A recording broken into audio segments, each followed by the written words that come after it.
When I make bananas like this, everybody asks me for the recipe and it's super simple to make. We'll use 3 bananas, guys, and let's peel them off and chop it like this as you can see on the video, okay? Super easy, there's no secret. Then I'm going to put them like this and put a little bit of lemon on top of them to avoid it will darken, okay? This way, there's no secret and it won't taste like lemon, don't you worry.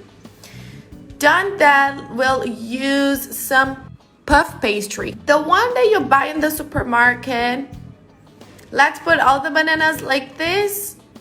And then, very gently, we are going to fold it this way, guys.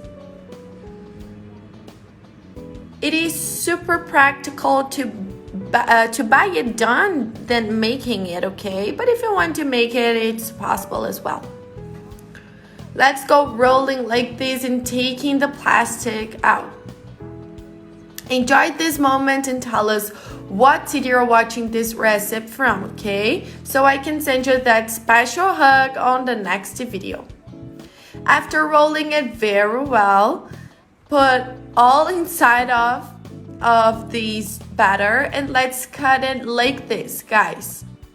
About 2 fingers, okay? And it's already giving me water in my mouth, just remembering what it will turn. Let's put in a form, okay? I'm using a rectangle one, but you can use the one you have at your house. You don't need to grease the form because these puff pastry is very buttered.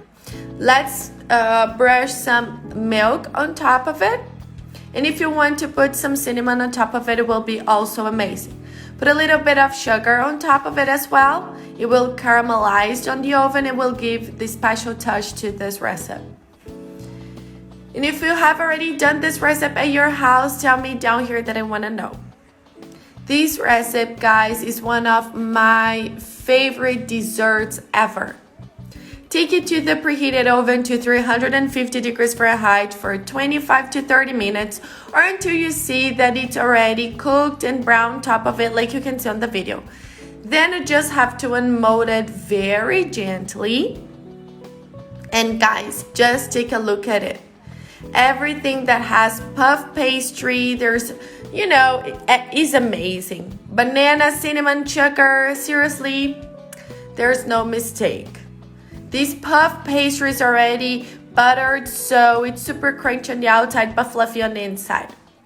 This recipe, to be even better, I would put a cube of chocolate in the middle of the banana. But just like this is perfect for me already. And when I make it at my house, it's a huge success. Make it at your house and come and tell me.